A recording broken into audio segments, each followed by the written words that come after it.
I am confused. Being philosophically consistent and being a very honest person, I'm sure you can tell me where God came from.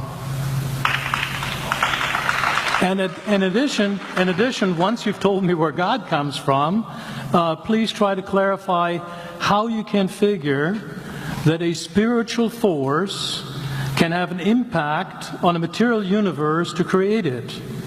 I think that some years ago we already talked about that kind of thing in philosophical circles at any rate, by posing the question, if angels are made of spiritual matter and a pen is made of material matter and spiritual matter displaces no space, how many angels can dance on the tip of a pen? I have a sense of sort of reversal experience here, but please do, go ahead. You got 5 minutes. Now, I just want to know which question. That's all right. You may take the rest of the minute. We're supposed to do one question at a time. Which one would you like? That was part of the format for the debate. So which question? I want you to fill in the story of the rest of the beginning of the universe. God, spiritual matter, impact on material matter. Okay. So 2 questions. All right. Go ahead. All right, your question, where did God come from, assumes that you're thinking of the wrong, obviously it displays that you're thinking of the wrong God.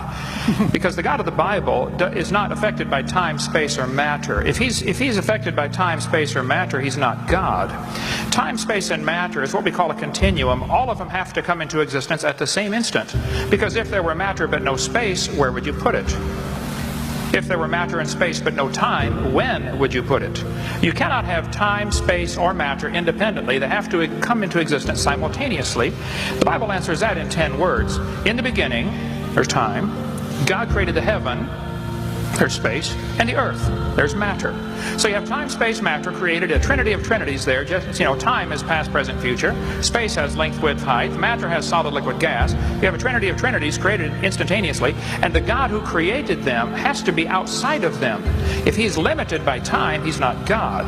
The guy who created this computer is not in the computer. He's not running around in there changing the numbers on the screen, okay? The God who created this universe is outside of the universe. He's above it, beyond it, in it, through it. He's unaffected by it. So the concept that a spiritual force cannot have any effect on a material body, well then I guess you'd have to explain to me things like emotions and love and hatred and envy and jealousy and rationality. I mean, if your brain is just a random collection of chemicals that formed by chance over billions of years, how on earth can you trust your own reasoning processes and the thoughts that you think? Okay, so your question, where did God come from, is assuming a limited God. And that's your problem. The God that I worship is not limited by time, space, or matter. If I could fit the infinite God in my 3-pound brain, he would not be worth worshiping, that's for certain. So that's the God that I worship. Thank you.